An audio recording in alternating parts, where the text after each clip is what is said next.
Assalamualaikum warahmatullahi wabarakatuh. Perkenalkan, nama saya Rahmat Lulusan dengan NIM 21073106 dari Prodi Pendidikan Teknik Otomotif. Baiklah, di sini saya akan mempresentasikan PPT terkait materi disc brake pada sistem suspensi.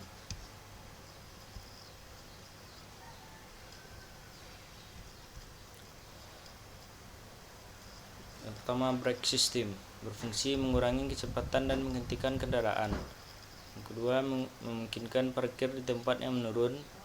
Yang ketiga, sebagai alat pengaman dan menjamin kendaraan yang aman. Brake system, komponennya yang pertama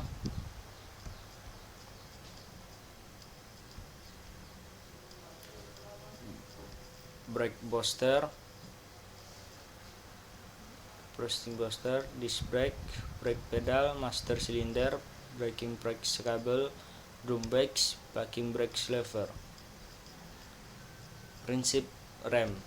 Prinsip dasar sistem rem merubah energi gerak menjadi energi panas. Umumnya rem bekerja disebabkan oleh adanya sistem gabungan penekan melawan sistem gerak putar. Efek pengereman diperoleh dari adanya gesekan yang ditimbulkan antara dua benda. Tipe-tipe rem. Yang pertama, rem kaki. Dioperasikannya menggunakan kaki untuk mengontrol kecepatan dan menghentikan kendaraan. Yang kedua, rem parkir, untuk menahan kendaraan supaya tidak mudah bergerak pada saat parkir. Yang ketiga, rem tambahan, untuk membantu rem kaki, umumnya digunakan pada kendaraan besar dan berat. Rem kaki dikelompokkan menjadi yang pertama, hidrolis, konstruksinya lebih sederhana tapi lebih responsif. Yang kedua, pneumatik, konstruksinya rumit karena harus menggunakan kompresor untuk menghasilkan udara tekanan. Prinsip dasar kerja rem. Berdasarkan hukum Pascal, tekanan zat cair akan diteruskan ke segala arah dengan tekanan sama besar. Tekanan dibangkitkan oleh master silinder dan diteruskan ke pipa saluran dan ke silinder roda. Cara kerja pedal rem. Cara kerja pedal rem. Cara kerja pedal rem disarankan pada prinsip tuas yang mengubah gaya penekan pedal yang kecil menjadi besar.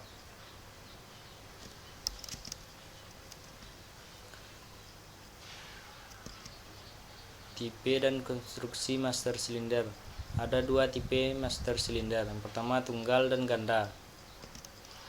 Cara kerja. Saat pedal rem tidak diinjak, piston sub terletak di antara inlet port dan compressing port, sehingga terdapat dua aluran antara silinder dan reservoir tank. Saat pedal rem diinjak, piston bergerak ke kanan dan piston sub menutup compression port, sehingga menyebabkan tekanan hidrolis di dalam silinder bertambah dan tekanan ini diteruskan ke well silinder. Well cylinder. Ada dua macam well cylinder. Yang pertama dengan satu piston untuk mendorong brake shoe. Yang kedua dengan dua piston untuk mendorong brake shoe. Sepatu rem dan kanvas rem. Brake shoe bahan plat baja. Kanvas rem bahan campuran fiber metalik, bar plastik dan lain-lain. Cara pemasangan sepatu rem, cara keliling atau dilem. Rem tromol. Komponen rem tromol yang pertama, backing plate, well cylinder, brake shoe and lining, brake drum, dan brake drum. Tipe-tipe rem tromol. Pertama, leading and trailing. Satu well leading dengan dua piston yang mendorong brake shoe bagian atas untuk menekan tromol. Yang kedua, tipe toe leading. Tipe ini mempunyai dua well cylinder yang masing-masing memiliki satu piston. Keuntungannya, pada saat kendaraan bergerak maju, kedua sepatu rem menjadi leading sehingga rem menjadi lebih pakem. Yang kedua, tipe dual toe leading. Tipe ini mempunyai dua well cylinder yang masing-masing memiliki dua piston. Efek pengereman yang terjadi sangat baik pada saat kendaraan mau maju maupun mundur. Yang kedua, uniservo. Tipe ini mempunyai satu well silinder dengan satu piston dan pada adjusting silinder dapat bergerak bebas. Keuntungannya, saat kendaraan maju, kedua sepatu rem menjadi leading. Kerugiannya, saat kendaraan mundur, kedua sepatu rem menjadi trailing. Yang kedua, duo servo. Tipe ini merupakan penyempurnaan dan tipe uni servo. Jadi rem jadi sini menggunakan satu well silinder dengan dua piston dan adjusting silinder yang dapat bergerak bebas, sehingga pada saat kendaraan bergerak maju atau mundur, kedua sepatu rem berfungsi sebagai leading shoe. Yang selanjutnya, unsourced pin,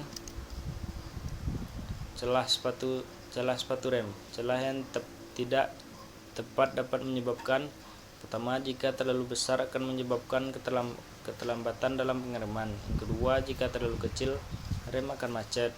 Yang ketiga, jika tidak sama akan menyebabkan kendaraan terakit ke satu arah. Cara kerja dari menyetel sepatu rem otomatis. Saat rem parkir bekerja, maka tuas tertarik ke kiri. Pada saat yang bersamaan, tuas penyetel akan berputar searah jarum jam mengelilingi pin tempat sepatu rem terpasang, memutarkan adjusting screw. Pada saat celah mencapai harga standar, maka adjusting lever hanya bergerak sedikit, sehingga celah sepatu rem tetap. Rem cakram. Rem cakram terdiri dari 3. Yang pertama, cakram rotor disc. Yang kedua, dispatch. Yang ketiga, kaliper. Cara pengereman dihasilkan karena gesekan antara dispatch dan disc rotor. Keuntungannya, yang pertama, radiasi panas lebih baik. Yang kedua, bila terkena air lebih cepat kering. Yang ketiga, konstruksi lebih sederhana. Yang keempat, mudah dalam perawatan. Kerugiannya, self-balancing kecil. Yang kedua, membutuhkan tekanan hidrolis yang besar. Tipe-tipe rem cakram. Yang pertama, Vickers CP atau double piston, memiliki 2 piston. Yang kedua, floating caliper CP.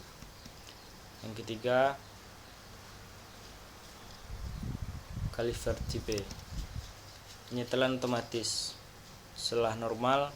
Yang pertama, celah normal. Bila rem dioperasikan, maka piston seal membentuk realistis elastis seperti gambar. Bila pedal rem dilepas, piston seal akan kembali ke bentuk semula dan menarik piston kembali. Besarnya deformasi seal sama dengan celah pada kit terhadap rotor. Yang kedua, celah terlalu besar. Jika pada kita sudah haus, maka gerakan piston akan lebih jauh, tapi besarnya versi seal tetap. Jika lepaskan, maka piston akan kembali dengan jarak yang sama besar dengan deformasi seal dan celah-celah rem telah disetel. Disc brake pad, rotor disc, parking blades, rem parkir. Selanjutnya, rem parkir terbagi menjadi 2 tipe. Yang pertama, tipe roda belakang dan tipe center pada output transmisi.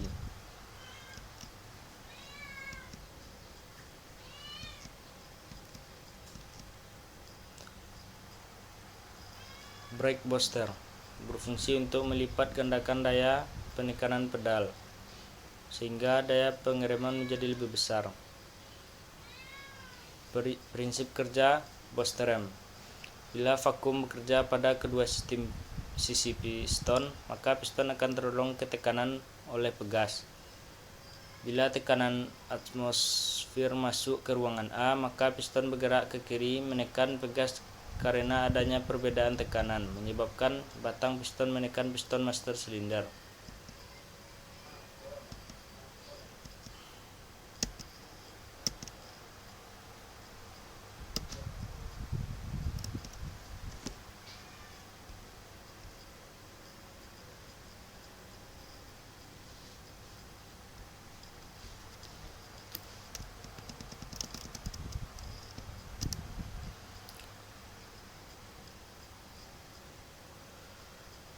Selanjutnya, proportion valve. Prinsip kerja dari ini yaitu sebagai berikut. Tekanan master silinder sedang.